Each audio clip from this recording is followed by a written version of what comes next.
அனைவருக்குமே வணக்கம்.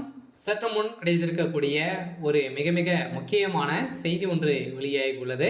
சற்று முன் நேரு வீட்டில் கட்டுக்கட்டாக சிக்கிய 850 கோடி பணம். இது மாதிரி பார்த்தீங்கன்னா செய்திகள் வெளியாக இருக்குது. சதுரடியாக நேற்றிலிருந்தே பார்த்தீங்கன்னா செந்தில் பாலாஜி தொடர்ந்து நேருடைய வீட்டில் நேற்று பார்த்தீங்கன்னா நேரு அவர்களை குறிவைத்து சதுரடியாக அமலாக்கத்துறை ரைடுகள் நடத்தியிருக்காங்க. இந்த ரைடின் அடிப்படையில் சதுரடியாக பார்த்தீங்கன்னா 850 கோடிக்கு மேலே அவருடைய வீட்டில் ரொக்க பணம் கட்டுக்கட்டாக சிக்கியிருக்கு. இப்போ வருகின்ற 2026 சட்டமன்ற தேர்தலில் வரப்போகுது. அதுக்காக பணங்கள் அனைத்து அமைச்சர்களுமே பார்த்தீங்கன்னா ரெடியாக அவங்களுடைய தொகுதிக்கு வைத்திருக்காங்க. இதன் அடிப்படையில் இப்போ அமலாக்கத்துறை களத்தில் இறங்கியிருக்காங்க.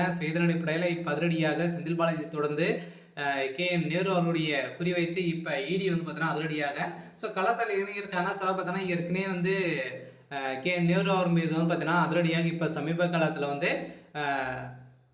அரசு பணிக்காக நியமிப்பதற்காக ரூபாய் ஒரு தலா பார்த்தீங்கன்னா ஒரு தலைக்கு ரூபாய் 35 லட்சம் ரூபாய்க்கு மேலே பார்த்தீங்கன்னா அவர் பெற்றிருக்காரு அப்படின்றத ஆதாரத்தோடு பார்த்தீங்கன்னா இடி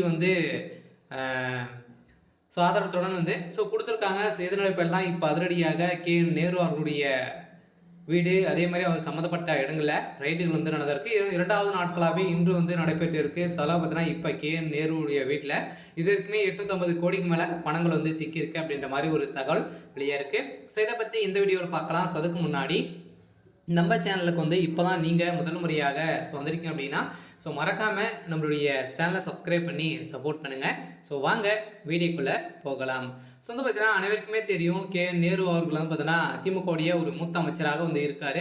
இருந்தாலுமே இப்போ 2026 தேர்தல் வரப்போகுது. அதுக்காக பார்த்தீங்கன்னா அதிரடியாக ஒவ்வொரு அமைச்சர்களாகவே குறிவைத்து அடுத்தது நேரு அவர்கள் செந்தில் பாலாஜியை தொடர்ந்து நேரு அவர்கள் குறிவைத்து இடி பார்த்தீங்கன்னா எதிரும் அரசியலில் ஒரு எதிர்பார்ப்பு இருந்த நிலையில் இப்போ அதிரடியாக வசமாக நேரு அவர்கள் சிக்கியிருக்காரு. அதே மாதிரி பார்த்தீங்கன்னா இப்போ அரசு பணி நியமனம் செய்வதற்கான தலா 35 லட்சம் ரூபாய் பெற்று நேரு அவர்கள் ஒரு மிகப்பெரிய குற்றவாளி குற்றச்சாட்டு பெற்றிருக்கக்கூடிய நிலையில் இப்போ இடி அவர்கள் பார்த்தீங்கன்னா இவர் மீது நிறைய குற்ற வழக்குகளும் கிரிமினல் வழக்கு போட்டிருக்காங்க. ஏன் அப்படின்னு பார்த்தீங்கன்னா இவர் ஏற்கனவே பார்த்தீங்கன்னா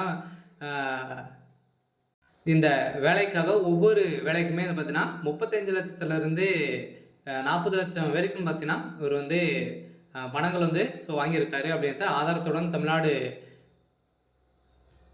டிஜிபிக்கு இடி கடிதம் எழுதியிருக்காங்க. இந்த கடிதத்தின் அடிப்படையில் இன்று காலை அதிரடியாக ரைடுகள் ரைடில் இறங்கியிருக்காங்க. இந்த ரைடின் அடிப்படையில் தான் நேரு அவர்களுடைய கதை ஒட்டுமொத்தமாக முடிந்திருக்கு. நேரு அவர்கள் திடீர்னு டெல்லிக்கு தூக்கியிருக்காங்க. பார்த்தீங்கன்னா அதிரடியாக திமுகவில் அதிரடியாக கைது செய்யப்படுறதுக்கான அனைத்து ஏற்பாடுகளும் நடந்திருக்கு. இவருக்கு 10 ஆண்டுகள் சிறை தண்டனை விதிக்க போகிறதாகவும் ஒரு தகவல் வெளியாக இருக்குது. இருந்தாலுமே என்ன நடக்க போகுது அப்படின்றத வெயிட் பண்ணி பார்க்கலாம். சரி, ஓகே. இன்னைக்கான அப்டேட் இதுதான். மறக்காமல் நம்முடைய சேனல் சப்ஸ்கிரைப்